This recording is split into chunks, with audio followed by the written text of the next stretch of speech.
I don't want us to, and I agree with you, Mr. Chairman, they are far from being our masters. I will make a motion here to get us a balanced budget in terms of the numbers at the end of the line match each other. It's not balanced in the terms of what we'd like to see and some of the commitments that we'd like to make. We recognize that. I think staff has done a real good job at what they've been working on for this last year, but this has been not only a difficult budget year, but we have to keep in mind that one of the reasons why we struggle with some of this stuff is because we've been through 6 CEOs, CAOs in almost as many years. That lack of continuity in putting together a budget takes its toll. And Mr. Mitchell, this is his first shot at the budget, and I'm hoping that next year we are able to take what he's learned throughout his tenure and what we know and be able to address these challenges in a much greater fashion. The state process, and this is the understatement of the day, is a mess. And as we just learned a little bit ago, it continues to be a mess. And frankly, vetoing a bunch of bills is probably not a real bad thing, because I think there's a lot of energy spent up there in Sacramento that doesn't need to be spent. But we don't know what hits we're going to take. And regardless of how bad this year was, it pales in comparison to how bad next year is going to be. So I have an expectation that throughout this year we will seriously look at all options, from restructuring opportunities and options for cost savings. And we need to keep in mind, as we move through the year, the policy decisions that we make and how those affect our economy here in this county. And I've asked for before, and I'll ask for it again, on our agenda summaries, there ought to be a box on there that explains what the economic impact is of the recommended action. Because we need to be cognizant of what that is when we make those calls. Sometimes we make decisions up here that impact us negatively from an economic standpoint. So with those comments, Mr. Chairman, I would move that we adopt the final budget resolution that's before us today. That was before us 10 o'clock this morning.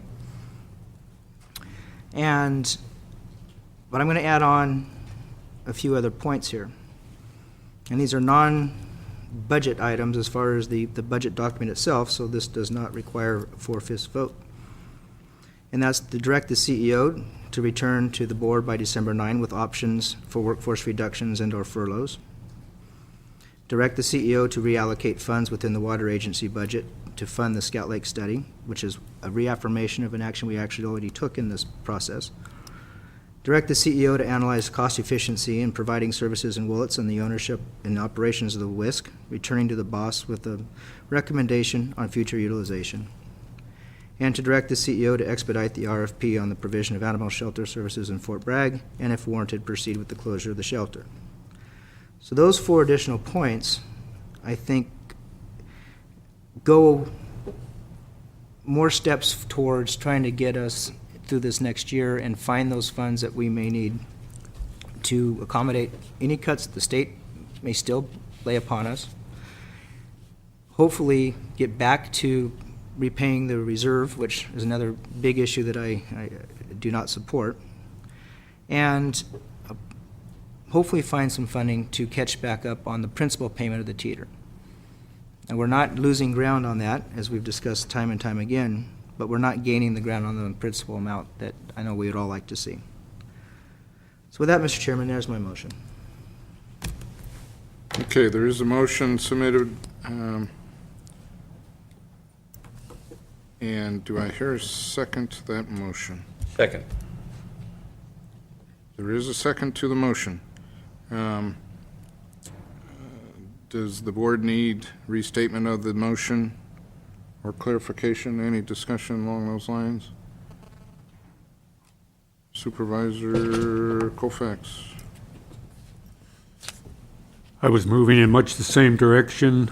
My only concern with what the motion before us is that it is both too narrow in some respects and too general in others. I would present a similar motion that is less specific, but allows us to move on and get out of this particular conundrum or this Gordian knot in which we've entangled ourselves.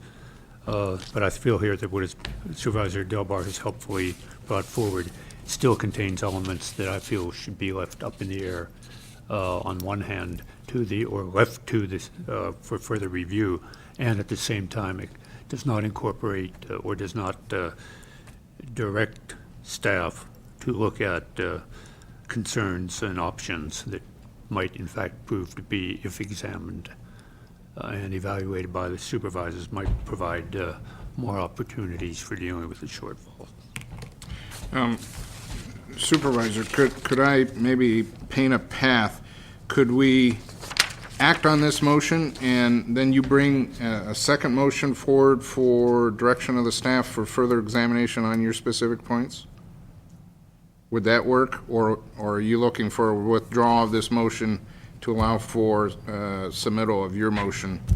I'm just trying to move this forward. Yeah, well, as I say, I feel that it's, again, a little too specific in some ways and a little too general on the other. And I feel here, what I would do is introduce the recommended motion for today